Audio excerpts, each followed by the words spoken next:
Hello guys, कैसे हो आप सब लोग। मैं हूं आपका अपना राज डाबला और मेरे यूट्यूब चैनल दादा फतेहबादिया में आप सबका स्वागत है।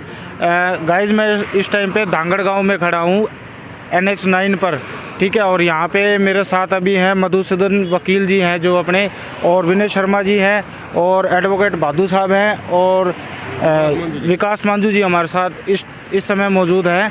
आइए बिल के बारे में उनके विचार सुनते हैं, कैसा क्या कुछ उनकी बिल के बारे में सोच है, क्या कुछ बिल में प्रॉब्लम्स वगैरह हैं, क्या उसका सॉल्यूशन है, और आगे आने वाले टाइम में जो 4 तारीख को लास्ट जिस दिन फैसला आना है सरकार का और किसान भाइयों के आपस तालमेल से, उसके बारे में पता करेंगे। हाँ जी सर, सबसे पहले तो मैं आपका धन्यवाद करना चाहूँगी। आपने राम राम करते जी, राम सब भाइयों को राम राम जी। नए साल की राम राम। ये नया आने वाला साल है, जो हमारी जो प्रॉब्लम्स हैं किसानों की हैं, सब भाइयों की हैं, ये सर सकुशल निपट जाए, बहुत अच्छी बात है सर। और मेरे को लगता भी है पॉजिटिव दिशा में सरकार भी जा रही है और हम भी जा रहे हैं सर। और बात रही सर कानूनों की, तो ये 3 मतलब कानून जो बनाए हैं वो तीनों के तीनों सरकार ने इस प्रकार से पारित कर दिए भी जैसे काले कानून हो। हमारे को उनके बारे में कुछ बताया नहीं। जब हमें पता इन चीज़ों का पता लगा भी ये कानून क्या है, सबसे पहले तो होता है MSP का मतलब सर ये होता है मिनिमम सपोर्ट प्राइस है। एक कोई जीन्स है अपनी, चाहे कणक होगी, धान होगी, गेहूँ जो भी है, जीरी है, जो भी है, उसका रेट अगर हमारे को सरकार 200 रुपये देती, 300 रुपये देती, MSP का मतलब है 300 का मतलब 300 ही दें। अब इस टाइम सिचुएशन ये है, 300 वाला जो MSP वाला है वो हमारा खरीद नहीं, कोई 250 में खरीद रहा है, कोई 200 में खरीद रहा है, कोई खरीद ही नहीं रहा है। कोई कह रहे जी नमी 8% आ गई, इसमें इतना होगा, 10% में इतना होगा, 12% में इतना होगा। तो सर हमारी सरकार से यही गुजारिश है MSP ही लागू करें। और दूसरा जो इन्होंने एक अमेंडमेंट किया सर, एसेंशियल कमोडिटी एक्ट था एक, जिसके अंदर की जैसे गैस होगी या अपने घरेलू उपयोग की जो भी चीज़ें हैं, उसके अंदर हमारा क्या था भी एक जो है स्टॉकिस्ट है, जैसे बनिया है या कोई और है, या मेन जो खुदरा वाला हो गया भी, अगर 100 कुंटल चीनी उसने रखनी है तो 100 कुंटल ही रखने का था। उससे ऊपर रखेगा तो उसके ऊपर FIR लॉज होती थी, उसके खिलाफ कार्रवाई होती थी। लेकिन इस सरकार ने क्या किया कि वो एसेंशियल कमोडिटी एक्ट में अमेंडमेंट करके वो अनलिमिटेड कर दिया सर। अब 100 कुंटल चीनी रखने वाला 1000 कुंटल चीनी रख सकता है सर। मेरे से खरीदेगा गन्ना, काला बाजारी बढ़ गई। काला बाजारी बढ़ गई सर 100 की 100। और कैसे बढ़ी है काला बाजारी ऐसे बढ़ेगी सर, आपके पास 1000 कुंटल आपने अकेले ने खरीद लिया, ठीक है सर, दूसरों के पास है नहीं सर।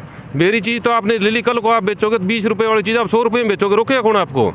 सरकार ने ये अमेंडमेंट की सर। और तीसरा है सर कॉन्ट्रैक्ट फार्मिंग और मंडियाँ सर। कॉन्ट्रैक्ट फार्मिंग मतलब ये आपके पास कंपनी आएगी, UPL आएगी, SB आएगी, फलानी आएगी, दिकड़ी आएगी, आपकी 100, 150, 200 एकड़ आपकी ज़मीन वो एक्वायर कर लेगी, आपको देगी, सारा सिस्टम आपको देगी। साल 2 साल वो क्या करेगी भाई, अपनी जिन्स लेके आओ जी, 1900 वाला भाव 2100 में देंगे। मंडी में नहीं जाना आपने। अब मैं जमींदार तबके से जुड़ा हुआ बंदा हूँ और मेरे पास आमदनी का कोई जरिया नहीं, मैं मंडी में जाता हूँ, मैं मेरे आड़ती से 6 महीने या 12 महीने पैसे लेता हूँ, तो पैसे मेरे को मिलेंगे नहीं। पैसे तो अपने हिसाब से देंगे, पहले साल 2 साल तो वो करेंगे, उसके बाद मंडियाँ हो जाएगी बर्बाद, हमारे को पैसे मिलेंगे नहीं। 5-7 साल बाद में हम जाएंगे, बैंक वाले कहेंगे सर आपकी ज़मीन तो जी 10 एकड़ के ऊपर 1 करोड़ लोन ले रखे हैं उन्होंने, ये पैसे भरो, उसके बाद ज़मीन में घुस नहीं देंगे। तो ये 3 काले कानून है सर, ये जब तक वापस नहीं होगी, हम तन मन धन से इस चीज़ में लगे हुए हैं। और मेरे को लगता है भी ये आंदोलन ने ये जो रूप लिया है, हमें किसी ने फोर्स नहीं किया। मैं यहाँ फतेहाबाद डिस्ट्रिक्ट में रहने वाला हूँ, मैं एडवोकेट भी हूँ और मैं किसान भी हूँ सर। मेरे को किसी ने फोर्स नहीं किया, मैं आ रहा हूँ सर, आप आ रहे हैं, ये बुजुर्ग आ रहे हैं, हमारे बड़े बुजुर्ग देखो, इनको किसी ने फोर्स नहीं किया। तो मेरी तो यही इच्छा है सर अभी ये कानून जल्द से जल्द लागू। और मेरे जो भाई बहन माताएं बहनें वहाँ बैठे हैं दिल्ली में, इस ठंड में, कमकपाती ठंड में, हाड़ तोड़ने वाली ठंड में, और 51-52 बंदे हमारे वहाँ शहीद हो चुके हैं सर। तो कम से कम सरकार को जल्दी से जल्दी इन तीनों कानूनों का निवारण करके हमारी समस्या का समाधान करना चाहिए। तो गाइज आइए एक और व्यक्तित्व से आपको मिलवाते हैं, जिनका नाम है विनय शर्मा, जो बार एसोसिएशन के प्रधान भी रह चुके हैं फतेहाबाद के। हाँ जी, राम राम करो। राम राम जी सभी को, और नए साल की बहुत बहुत शुभकामनाएं आपको भी सर जी।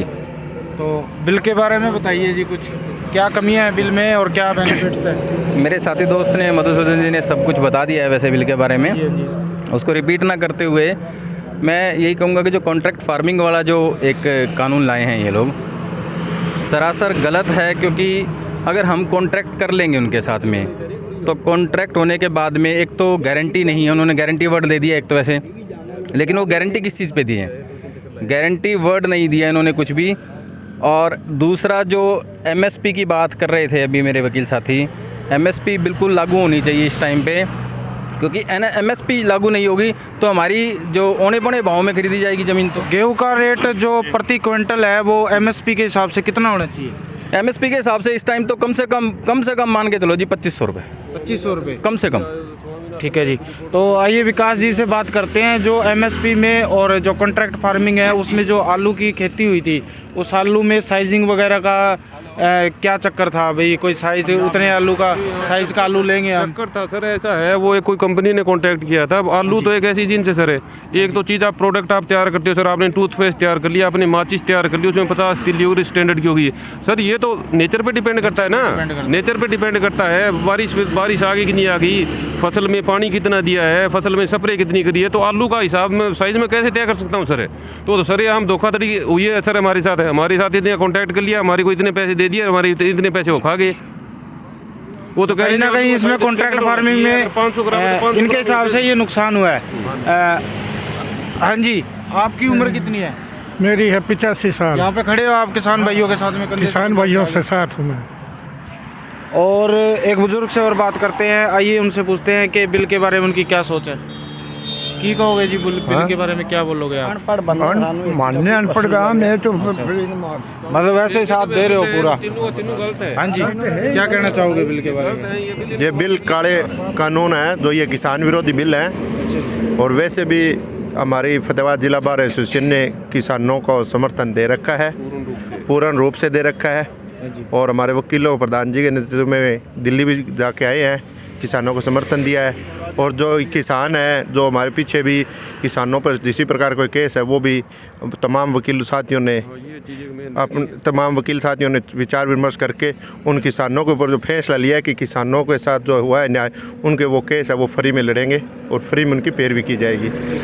तो वकील भाइयों ने पूरा अपना ठान लिया है कि जो किसान भाइयों के ऊपर केस किए जाएंगे सरकार के द्वारा, वो अपनी तरफ से ये अपने खर्चे पे लड़ेंगे। मतलब अपनी तरफ से निःशुल्क लड़ेंगे। अच्छा जी, मैं एक और वकील भाई से बात करना चाहूँगा कि उनसे पूछना चाहूँगा, जैसे कि कल जो सरकार के बीच में और किसान भाइयों के बीच में जो मीटिंग हुई थी, जो आपसी भाईचारे की मीटिंग भी बोला जा रहा है जिसको, उसमें क्या फैसला है?